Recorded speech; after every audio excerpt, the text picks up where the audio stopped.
Alright, so when you're making a ton of videos about blog post topics, and then you think of like a cool thing you can make a video about, sometimes you add it to the list. So this is a video about a thing that there's not a blog post for, but I wanted to talk about anyway. While drinking Canada Dry ginger ale, apparently.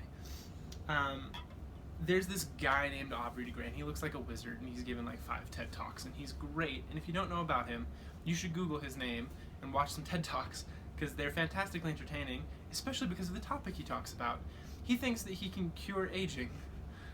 He thinks about it like a disease, something to be cured, and honestly, his enthusiasm for it is kind of infectious. So when I discovered him freshman year of college, and I was like, why is no one talking about this thing that is super interesting and possibly one of the most important things people could work on? I bought his book because I really wanted to know in detail, you know, what the trouble is, why don't people focus on this more, what his thinking is about it. And I wanted to understand it in detail. And the book is called Ending Aging, and it is very hard to read. It is written, intended for the layman, but not really.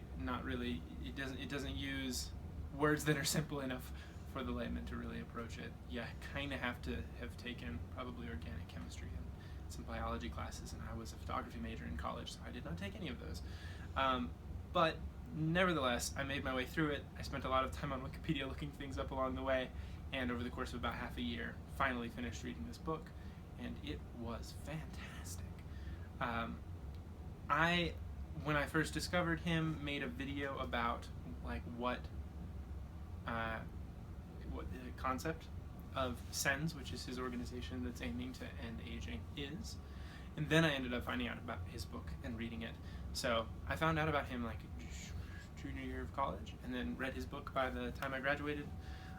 And I think the most surprising thing about having really delved into the work he does is that he's very legitimate and he knows what he's doing. And I think we're going to hear a lot more about the results from the work he's doing right now in 5 or 10 years. In fact, some of the predictions he made in the book, which came out in 2012, have already been in news since then. Some of the research that you may have heard in the last year or two about progress on Alzheimer's research and on heart disease, those are all research studies that are affiliated with SENS, which is really interesting. So while you may not hear about it every day in and amongst all the other news that's going on in the world, there is a bearded man who looks like a wizard somewhere in the world working on keeping you from dying. And I think that's pretty fascinating. So he's definitely worth looking up and learning more about if you haven't already, and I figured he was worth making a little short video about just to introduce the concept and idea to people who had not heard of it before. Thank you for listening to me and for watching this video. I will see you in the next one. Adios.